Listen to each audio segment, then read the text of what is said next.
Before we run out of oil, we must consider how much of the fossil fuel is left. Conventional petroleum being extracted from crude oil drilling sites around the world is not the only form of hydrocarbons valuable to us.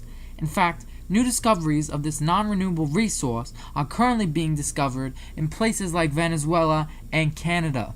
For simplicity, we're going to take a look at Alberta, Canada, one of the most popular hotspots for oil sands. This is Alberta, an agricultural province in Canada that has recently been praised for its large deposits of bitumen, a black and highly viscous form of petroleum that can be extracted from the sand it sits in. Bitumen contains nitrogen, oxygen, sulfur, vanadium, and nickel, along with its hydrocarbon base, which is basically identified as a very dirty hydrocarbon with extra luggage.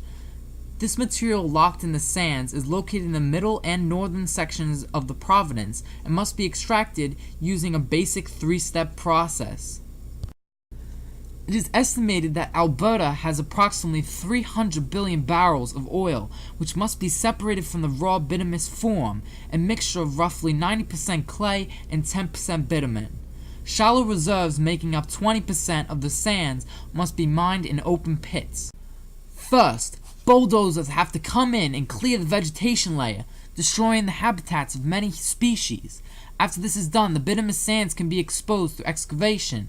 In order to retrieve the sand, a layer of soil and rock must be penetrated, which serves as a foundation for any boreal forest.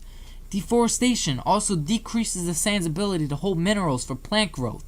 Once the sand is extracted, it is taken by trucks to a crusher where the sand is, as implied, crushed, exposing more surface area for the second stage, industrialized treatment. Conditioning of the oil sands breaks any large fragments not crushed already. The sand is then mixed with warm water, making a slurry, which is transported to an extraction facility. Here the liquid mixture is separated into bitumen, which floats to the top, and sands, which sink to the bottom.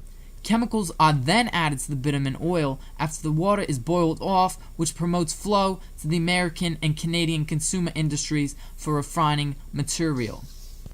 In order to extract deeper deposits making up the 2 trillion barrels locked underground, companies use a process called steam-assisted gravity drainage, where steam is inserted into the sands, creating an increase in temperature and pressure, which forces the bituminous oils up, leaving the sand underground.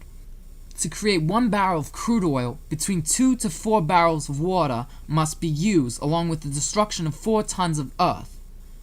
The waste from these industrial extraction plants is stored in pits held by dams, which leak toxic material into the ground and environment. Currently, the extraction process of shallow reserves also introduces other carcinogenic elements, such as arsenic and lead, into the environment. Sadly enough, the oil sands and their pollutants are located just 140 miles south of Lake Athabasca, home to one of the largest boreal forests in Canada, filled with various local species. In recent years, the woodland caribou population has declined along with the increased cancer rates of citizens surrounding the lake. In addition, fish in the Athabasca River are randomly dying, which raises new questions based on the environmental status of this prosperous province. A company called TransCanada is attempting to get a $7 billion pipeline approved, which will transport bitumen, the dirty oil, from Alberta to oil refineries in Texas, an entire 1,700-mile pipeline called Keystone XL that will stabilize the American oil trade in North America instead of through the dependence of the Middle East. This idea, recently projected at $20 billion for a grand total, would be beneficial in its creation of thousands of jobs and an increase in the Canadian income. But the U.S. is at an extreme environmental risk. The pipeline is planned to pass through many agricultural land, which stabilizes the demand for food in the East Coast and the West Coast and Canada. If this pipe leaks, which could be possible due to the bitumen's corrosive properties, the food supply may be threatened and the largest aquifer in the Midwest, located in Nebraska, could be contaminated. Along with this, oil sands produce 15 to 20% higher greenhouse emissions through the heavily processing. It may be economical, but is this sand's future as an energy source too dirty? You do the math.